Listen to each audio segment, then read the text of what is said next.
नमस्कार, मैं डॉक्टर उमेश कुमार, सहायक आचार्य हूँ भास्कर जनसंचार एवं पत्रकारिता संस्थान बुंदेलखंड विश्वविद्यालय झांसी में। और आज हम बात करेंगे कम्युनिकेशन, इसकी मीनिंग, डेफिनीशन और इसके टाइप्स की। दोस्तों, जैसा कि हम जानते हैं कि कम्युनिकेशन के बिना हम रह नहीं सकते हैं और ये कहा जाता है कि जब हम सो रहे होते हैं, जब हम कुछ नहीं कर रहे होते हैं, किसी से बात नहीं कर रहे होते हैं, तब भी हम संचार कर रहे होते हैं। अगर हम आंकड़े की बात करें तो हम लगभग अपना 70% समय मैसेज को रिसीव करने में या मैसेज को सेंड करने में ही व्यतीत करते हैं। मतलब कि एक बहुत बड़ा हिस्सा हम अपना संचार के साथ ही व्यतीत करते हैं। जब हम कम्युनिकेशन शब्द की उत्पत्ति के बारे में बात करते हैं, कम्युनिकेशन शब्द कैसे आया, तो ये लैटिन भाषा के कम्युनिकेयर शब्द से बना हुआ है। और कम्युनिकेयर का अर्थ होता है कि टू शेयर और टू मेक थिंग्स कॉमन। भारतीय परिप्रेक्ष्य में जब हम इस पर बात करते हैं कि साधारणीकरण क्या है, तो कोई भी बात जो हम कह रहे हैं वो सामान्य लोगों को समझ में आना चाहिए, क्योंकि अगर हमारी बात किसी व्यक्ति को समझ में नहीं आ रही है तो हमारा कम्युनिकेशन नहीं हो सकता है। तो इसीलिए जब कम्युनिकेशन के शब्द की बात होती है तो यहाँ यही होता है कि जो भाषा, जो चीज़ लोगों की समझ में आ जाए वो कम्युनिकेशन है आपका। सपोज करो कि मुझे साउथ इंडिया की कोई लैंग्वेज नहीं आती है और वो भाषा मेरे सामने बोली जाएगी तो मैं शायद उसको समझ नहीं पाऊँगा। तो वहाँ पर जो कम्युनिकेटर है और जिसके साथ कम्युनिकेशन कर रहा है, जिससे बात कर रहा है, दोनों के बीच में संचार नहीं हो सकता है। Then communication is the act of sharing, exchanging information, idea और फीलिंग्स। कि हम कम्युनिकेशन में अपने सूचनाओं को, अपने विचारों को या अपनी भावनाओं को शेयर करते हैं। हम जानते हैं कि कम्युनिकेशन में हमारे शरीर में जो 5 सेंस हैं उनका उपयोग करते हैं। हम टच का उपयोग करते हैं, हम बोलने का उपयोग करते हैं, सुनने का उपयोग करते हैं। तो ये जो इंद्रियां हैं हमारी, ये कम्युनिकेशन को कंटिन्यू जारी रखती हैं, जिनके द्वारा हम, क्योंकि इन्फॉर्मेशन को हम बोल करके शेयर कर सकते हैं, बोल करके हम बता सकते हैं किसी व्यक्ति को, हम अपने विचारों को भी बता सकते हैं, लिख सकते हैं, बोल सकते हैं। लेकिन फीलिंग्स को लिखना और बोलना ये संभव नहीं होता है। जैसे कि जब हम हॉस्पिटल जाते हैं और किसी व्यक्ति को उसके हाथ को पकड़ करके देखते हैं कि क्या हो रहा है, तो ये दोनों लोगों को पता है कि ना तो सामने वाला व्यक्ति, आज जो मेरा दोस्त है वो डॉक्टर है, कि वो समझ जाएगा कि ये क्या हो रहा है, और लेकिन दोनों के बीच में एक कम्युनिकेशन स्थापित होता है और वो होता है उनकी फीलिंग्स ट्रांसफ़र होती है। तो ये दूसरे वाले व्यक्ति को ये समझ में आता है कि हाँ, ये हमारा वेलविशर है या ये हमें अच्छा होने के लिए जो है सोच रहा है। तो ये जो फीलिंग है ये भी हमारे कम्युनिकेशन का काम करती है। Then communication is simply the act of transforming information from one place, person और ग्रुप टू अनदर। कि हम एक व्यक्ति के लिए या एक स्थान से दूसरे स्थान तक या एक समूह को कम्युनिकेट करते हैं, उनको अपनी सूचनाएं, उनको अपने जो आइडिया है उनको शेयर करते हैं। इसी तरीके से जब हम देखते हैं तो communication is giving, receiving end exchanging idea, information, signals और message through appropriate media, enable individuals or group to persuade, to seek information, to give information or to express emotions। यहाँ पर हम कम्युनिकेशन के जो एलिमेंट्स हैं हम उन पर बात कर रहे हैं कि क्या क्या एलिमेंट्स होते हैं कम्युनिकेशन में।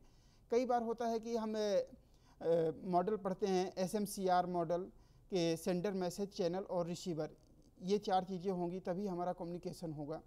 कि एक सेंडर होना चाहिए जो मैसेज को सेंड करेगा, एक चैनल होगा जिसके द्वारा मैसेज सेंड किया जाएगा, और फिर मीडियम और रिसीवर। ये 4 चीज़ें आपके साथ में होनी ज़रूरी हैं। देन कम्युनिकेशन की कुछ परिभाषाएं हैं, जैसे Pearson J and Nelson P का है, communication is the process of understanding and sharing meanings. संचार अर्थ का शेयर करना और उनको समझना है। जैसे हम ये कहते हैं कि जब हम कोई वाक्य की परिभाषा या कि what is the sentence, sentence क्या है, हम इस पर बात करते हैं तो हम ये बताते हैं कि अर्थपूर्ण शब्दों का समूह वाक्य कहलाता है। जिस शब्द का, जिस कोई अर्थ नहीं होगा, अगर हम कुछ भी लिख दें और उसका कोई अर्थ नहीं निकल रहा है तो वह सेंटेंस नहीं होता है। उसी तरीके से अगर हम कम्युनिकेट कर रहे हैं और उसका कोई अर्थ नहीं हो रहा है, कि सामने वाले को समझ में नहीं आ रहा है कि वो क्या कह रहा है, क्या कर रहा है, तो ये कम्युनिकेशन नहीं हो सकता है। तो communication is the process of understanding and sharing meanings. हम अर्थ का संचार करते हैं, क्योंकि अर्थ जो उसका मीनिंग है उसी को एक व्यक्ति से दूसरे व्यक्ति को बताया जाता है। देन केथ डेविस ने कम्युनिकेशन को परिभाषित किया है, communication is a process of passing information and understanding from one person to another person. मतलब संचार एक व्यक्ति से दूसरे व्यक्ति तक सूचनाओं को प्रेषित करने का, भेजने का कार्य है। यहाँ कई बार जो है एक शब्द आता है एक्सचेंज करना, कि जो अगली परिभाषा है वो communication is an exchange of idea, facts, opinion और इमोशंस ऑफ टू और मोर पर्सन्स। तो एक्सचेंज में हम कई बार ये कहते हैं कि अगर हम किसी व्यक्ति को हम अपनी पेन एक्सचेंज कर रहे हैं तो हमारे पास नहीं रहेगा, लेकिन क्योंकि वो भौतिक चीज़ें हैं जो हमारे पास से दूसरे के पास तक जाते जाते ख़त्म हो जाए, हमारे पास ख़त्म हो जाएगा, लेकिन आइडिया हमारे पास है, वो हमारे पास में रहेगी। कि कहा जाता है कि ज्ञान का दान जितना भी किया जाए वो आगे ही बढ़ता है, तो वैसे ही आइडिया हमारे पास रहेगी, फैक्ट्स भी रहेंगे, ओपिनियन। ये कोई भौतिक चीज़ नहीं है कि हम दूसरे व्यक्ति को देंगे तो वो ख़त्म हो जाएगा। इसके बाद हम बात करते हैं टाइप्स ऑफ कम्युनिकेशन की। जब हम किसी टाइप्स की बात करते हैं, चाहे वो कम्युनिकेशन हो, एडवर्टाइजिंग हो या रिलेशंस ही हो, जब हम इनके टाइप्स की बात करते हैं तो सबसे पहले हमें इनके बेसिक जो हैं या किस बेस पर हम बात करेंगे, तो इसमें सबसे पहला हमारा है बेसिस ऑफ पीपल्स पार्टिसिपेशन, कि कितने लोग कम्युनिकेशन प्रक्रिया में भाग ले रहे हैं। Then basis of language, communication की हमारी भाषा क्या है। Then on the basis of flow, कि कम्युनिकेशन का फ्लो कैसा है। देन फॉर्मेलिटी और मीडियम, ये हमारे 5 बेस बनाए गए हैं कम्युनिकेशन के, जिसके आधार पर हम इनके टाइप्स की बात करेंगे कि किस तरीके का कम्युनिकेशन किया जा रहा है। क्योंकि कम्युनिकेशन तो एक ही है, जब उसे हम अलग अलग परिस्थितियों में देखते हैं तो उनके आधार बदल जाते हैं। तो सबसे पहले हम कम्युनिकेशन में पीपल्स पार्टिसिपेशन की बात करें तो ट्रांसपर्सनल कम्युनिकेशन ये हमारा पहला कम्युनिकेशन होता है, जिसमें हम ऐसे लोगों से बात करते हैं जो परावैयक्तिक संचार है, जो हमारे सामने दिखाई नहीं देते हैं। जैसे हम भूत प्रेत से बात कर रहे हैं, कई बार होता है कि जो है कहते हैं कि इनको माता जी आ रही हैं, या ये जो है प्रेत से बात कर सकते हैं, ये दूसरी आत्माओं से बात कर सकते हैं। तो वो जो कम्युनिकेशन है वो ट्रांसपर्सनल है, इसमें व्यक्ति अपने से परे जाकर के बात कर रहा होता है, जो दूसरी शक्तियाँ हैं, पराशक्तियाँ हैं, उनसे बात कर रहा होता है, तो वो हमारा ट्रांसपर्सनल कम्युनिकेशन होता है। देन हमारा इंट्रापर्सनल कम्युनिकेशन है, क्योंकि हम खुद से बात करते हैं। ये हमारे जो है नैतिक उपदेशों में भी कहा जाता है कि पहले सोचो फिर बोलो।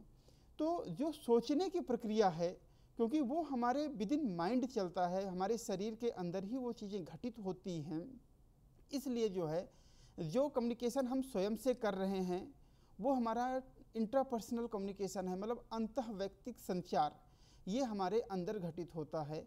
इसमें क्या होता है, हमारे पास कई बार हम किसी व्यक्ति को देखते हैं तो हमें लगता है कि मैं इस व्यक्ति को पहचान तो रहा हूँ लेकिन मुझे नाम नहीं याद आ रहा है, या नाम याद आ रहा है लेकिन मुझे शक्ल नहीं याद आ रही है। वहाँ पर क्या होता है कि जो हमारा माइंड है वो कॉन्शियस और सबकॉन्शियस माइंड जब डिवाइड होता है तो उसमें जो है अगर इन्फॉर्मेशन आपको तुरंत नहीं मिल जाती है तब आप व्यक्ति का हो सकता है कि नाम आपको याद आ जाए, उसका चेहरा ना याद आए, या हो सकता है उसका चेहरा आपको याद आ जाए, उसका नाम ना आपको याद आए।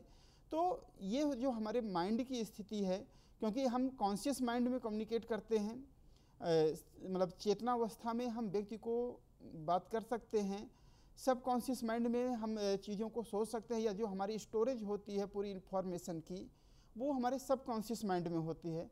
और जब हम अनकॉन्शियस होते हैं तब हम कम्युनिकेट नहीं करते हैं, हमें नहीं पता होता है। जैसे कहते हैं कि व्यक्ति कोमा में है, तो कोमा में वो व्यक्ति जीवित तो है लेकिन वो कोई भी चीज़ उसको पता नहीं चल रहा है, या शरीर के किसी भाग में जब पैरालिसिस हो जाता है, उसको लकवा हो जाता है, तो वहाँ से कम्युनिकेशन नहीं स्थापित हो पाता है।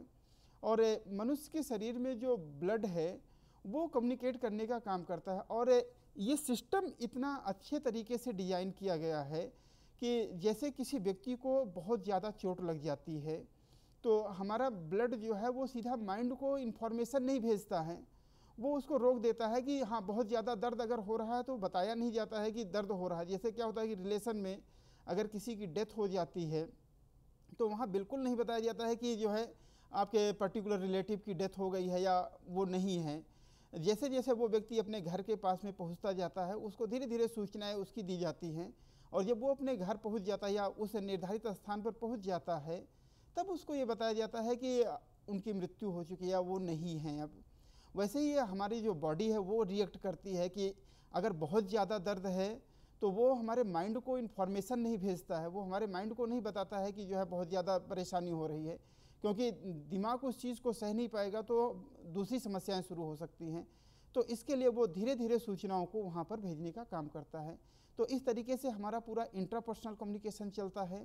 यहाँ पर जो मीडियम का काम करता है वो हमारा ब्लड सर्कुलेशन है, वो हमारे मीडियम के रूप में काम कर रहा होता है। और इसके बाद में आता है आपका इंटरपर्सनल कम्युनिकेशन, मतलब 2 या 4 लोगों के बीच में जब हम संचार कर रहे होते हैं। इंटरपर्सनल कम्युनिकेशन व्यक्ति अकेले नहीं करता है, इसमें 2 व्यक्तियों का होना अनिवार्य है कि अगर 2 व्यक्ति नहीं है तो इंटरपर्सनल कम्युनिकेशन नहीं होगा, और बहुत सारे व्यक्ति भी नहीं हो सकते हैं। यहाँ पर कम्युनिकेशन जो होगा वो फीडबैक तुरंत आएगा, क्योंकि हम आँखों में आँखें डाल करके बात करने की स्थिति होती है कि यहाँ हम दूसरे व्यक्ति को देख सकते हैं कि वो क्या कर रहा है।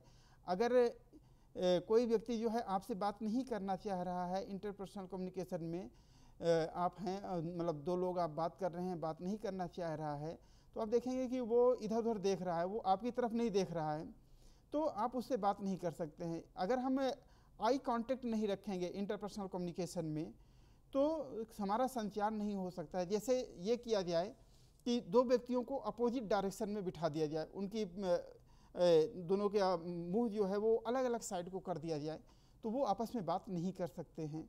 तो ये हमारा इंटरपर्सनल कम्युनिकेशन है जिसमें 2 से 4 व्यक्ति हो सकते हैं, क्योंकि यहाँ फीडबैक इंस्टेंट होता है, तुरंत आपको फीडबैक मिलेगा और सभी लोग जो है कम्युनिकेशन प्रक्रिया में आपके हिस्सा लेंगे। ये नहीं होगा कि जो है एक व्यक्ति बोलता जा रहा है, दूसरा सुनता जा रहा है और वो कुछ बोल नहीं रहा है, तो वहाँ कम्युनिकेशन नहीं होगा। कई बार होता है, कहते हैं कि जो है तुम बोल क्यों नहीं रहे हो, तो इसका मतलब कि कहीं ना कहीं उस संचार प्रक्रिया में बाधा उत्पन्न हो रही है।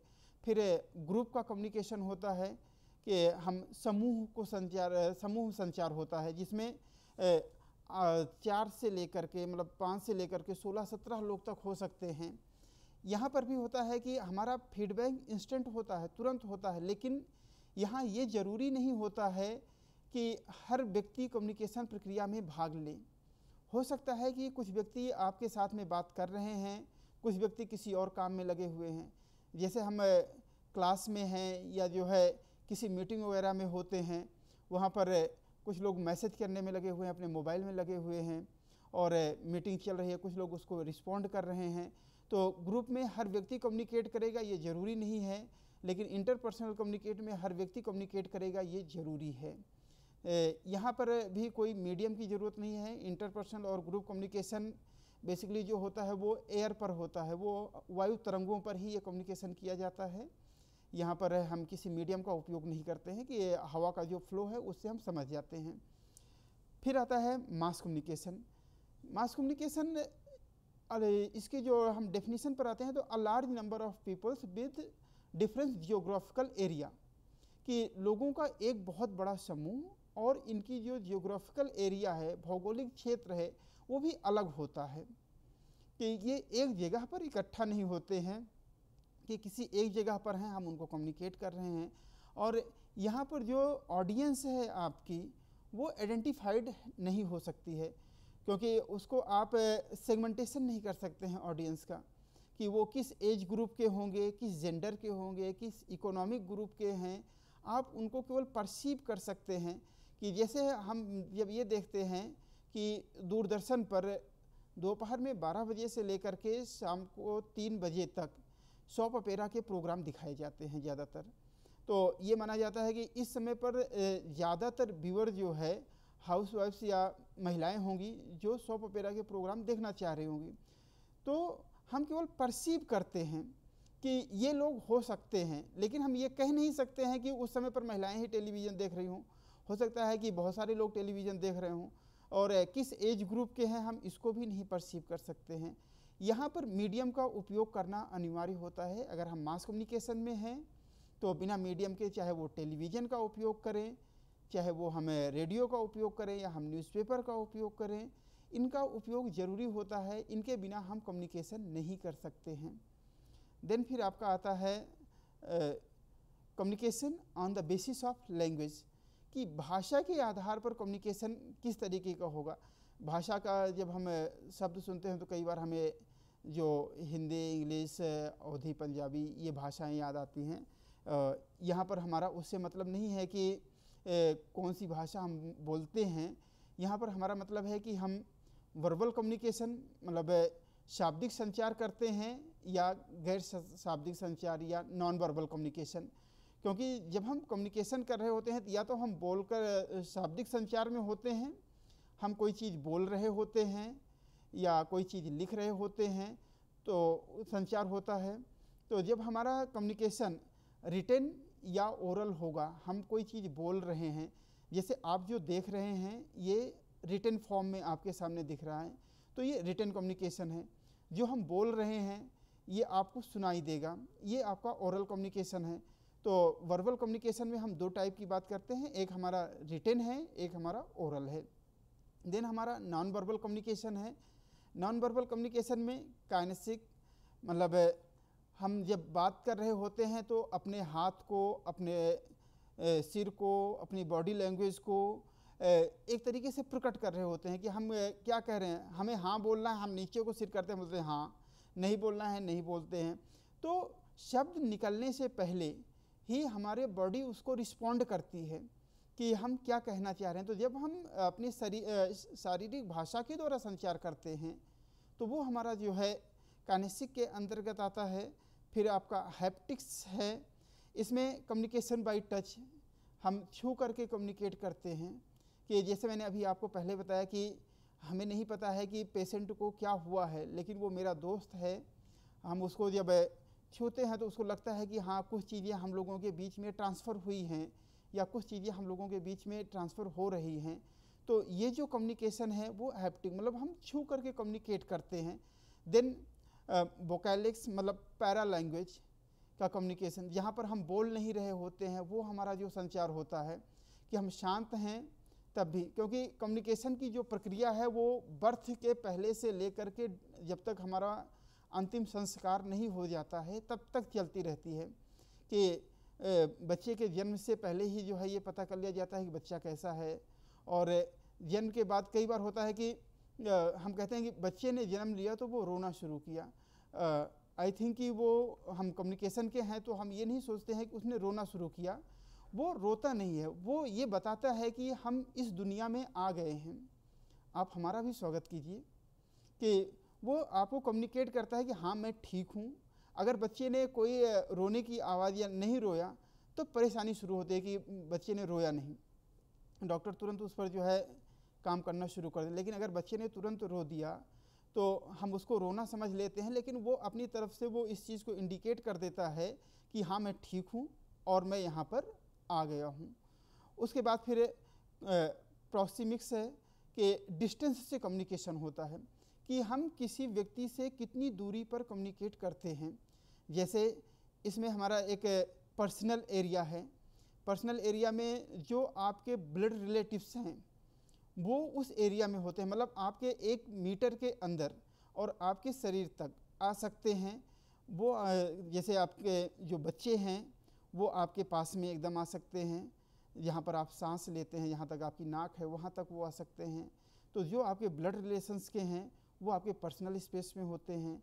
फिर आपका जो है एक पब्लिक स्पेस होगा कि हम मतलब पर्सनल स्पेस के बाद में आपका सोशल स्पेस है, जो हमारा 1 मीटर की दूरी से शुरू होगा, कि मतलब जितनी दूर तक हमारा हाथ जा रहा है उतनी दूर में कोई जो हमारा सोशल स्पेस का व्यक्ति होगा, जैसे हमारे स्टूडेंट्स हैं, हमारे फ्रेंड्स हैं, तो वो हमसे इतनी दूरी पर रहेंगे कि जो है उनका हाथ हम तक ना आए, हमारा हाथ उन तक ना जाए।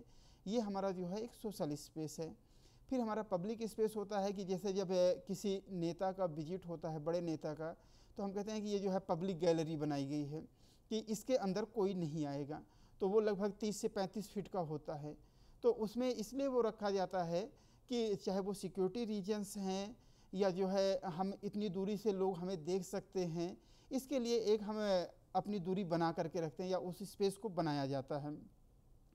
फिर क्रोनोमिक्स है कि टाइम ऑफ कम्युनिकेशन, किस समय पर संचार किया गया है।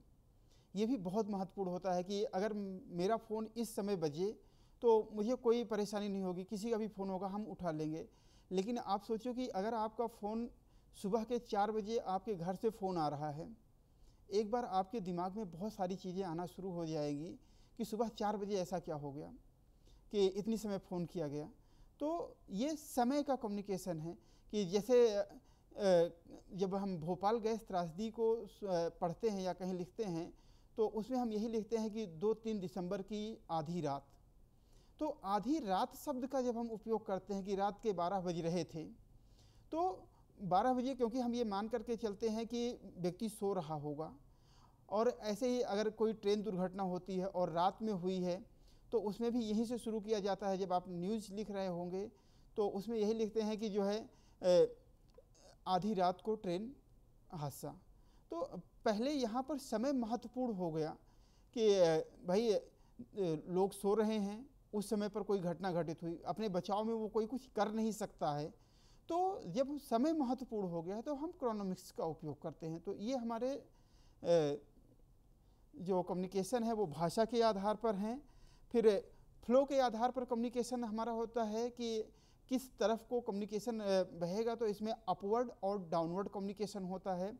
मतलब या तो हम ऊपर से नीचे से, जैसे विश्वविद्यालय में अगर हम बात करें तो टीचर से या प्यून से शुरू होकर के कम्युनिकेशन वाइस चांसलर को जा रहा है, ये ऊपर की तरफ वो कम्युनिकेशन हो रहा है, ये अपवर्ड है। या ग्राम पंचायत से कम्युनिकेशन जाता है प्रधानमंत्री तक, प्रधान से प्रधानमंत्री तक जब कम्युनिकेशन होता है, ये हमारा अपवर्ड हुआ। और अगर हम डाउनवर्ड कम्युनिकेशन कर रहे हैं, ऊपर से नीचे की तरफ वो कम्युनिकेट कर रहे हैं, कोई योजना बनी उसको हम नीचे तक भेज रहे हैं, क्योंकि योजनाओं का इम्प्लीमेंटेशन आकर के ग्रामीण स्तर पर होना है। और फिर हमारा हॉरिजॉन्टल कम्युनिकेशन है, जिसमें हम अपने बराबर के लोगों से बात करते हैं। जैसे हम टीचर हैं, हम अपने कलीग से बात कर रहे हैं, ये हमारा हॉरिजॉन्टल, मतलब समानांतर रूप से हम यहाँ पर horizontal communication basically informal communication होता है और ये लिखित नहीं होता है। फिर फॉर्मेलिटी के आधार पर आपका फॉर्मल कम्युनिकेशन, मतलब ये रिटन कम्युनिकेशन होता है। अगर मुझे कोई लेटर लिखना है वाइस चांसलर के लिए या रजिस्ट्रार के लिए, तो हम उसको रिटन फॉर्म में लिखेंगे।